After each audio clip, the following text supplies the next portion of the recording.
এত ঠান্ডা পড়েছে আমাদের এখানে যে সকাল 7:30-8টাতেও কুয়াশা কাটছে না। তো এখন বাজে সকাল ওই 7:30টার মতো, চারিদিক কুয়াশায় ঢাকা। দূরের জিনিস তো ভালোভাবে দেখাই যাচ্ছে না। তো ঘুম থেকে উঠে প্রথমে জানালা দরজাগুলো খুলে দিচ্ছি, কারণ কুয়াশা যতই পড়ুক বেলা তো সেই এগিয়েই যাচ্ছে। উঠেছি অনেকক্ষণ আগেই, মা গিয়েছে কলকাতা পিসিমা শাশুড়ির সাথে ঘুরতে। তো তাই জন্য মা 7:30টার ট্রেনে গিয়েছে, বাবা গিয়ে মাকে স্টেশনে তুলে দিয়ে আসলো। কলকাতায় এবং কলকাতার আশেপাশের জায়গাগুলো ঘুরবে, বেশ কয়েকদিন থাকবে, তো তারপরেই আর কি বাড়ি আসবে। তো মা চলে যাওয়ার পর আমি চলে আসলাম ওপরে। ননিরূপও এখনো ঘুম থেকে ওঠেনি, ওরা ঘুমাচ্ছে। আর এই প্রচন্ড ঠান্ডার কারণে ওদের এখন আর ডাকি না, একটু দেরি করেই ওরা ঘুম থেকে ওঠে। তাই ওরা ঘুমাচ্ছে দেখে আমি ঘর বারান্দাটা ঝাড় দিয়ে নিলাম।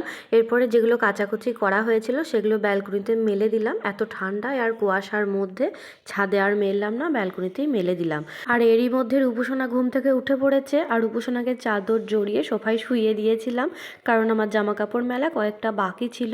তো তারপরে জামা কাপড়গুলো মেলে দিয়ে দুই ভাইকে সোয়েটার টুপি পরিয়ে নিচেই পাঠিয়ে দিলাম।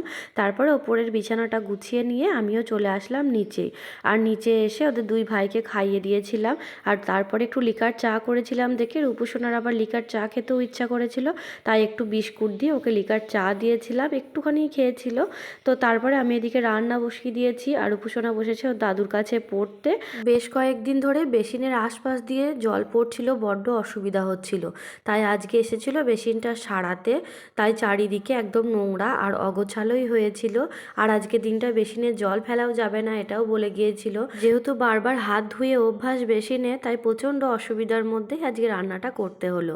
তো প্রথমে করলাম ফুলকপি ভাজা টমেটো মটরশুঁটি দিয়ে, আর বেগুন পুড়িয়েছিলাম বাবার মুড়ি খাওয়ার জন্য। ধনেপাতা, সর্ষের তেল, কাঁচা লঙ্কা আর নুন দিয়ে ভালো করে মেখে বাবাকে মুড়িটা দিয়ে দিলাম। আর এদিকে বসিয়েছিলাম ডাল, তাই ডালটা হয়ে যাওয়ার পর ফোড়ন দিয়ে নিলাম। আর বানাবো বড়ি দিয়ে, শিম দিয়ে, বেগুন দিয়ে, আলু দিয়ে পাতলা করে ঝোল। এটা ঠাকুরমশাই খেতে খুব পছন্দ করে। আর করেছিলাম মূলো, বেগুন, আলু আর কুমড়ো দিয়ে টক।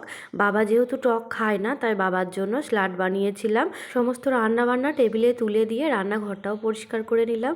আর এরই মধ্যে কিন্তু আমি স্নানটাও করে নিয়েছিলাম। তারপরে সবাইকে খেতে দিয়ে আমিও খেয়ে নিয়েছিলাম। আর বিকেলে কাপড় কেচে একটু ঘুরে বেড়াচ্ছি। তো আজকের ভিডিও এই পর্যন্তই, টাটা।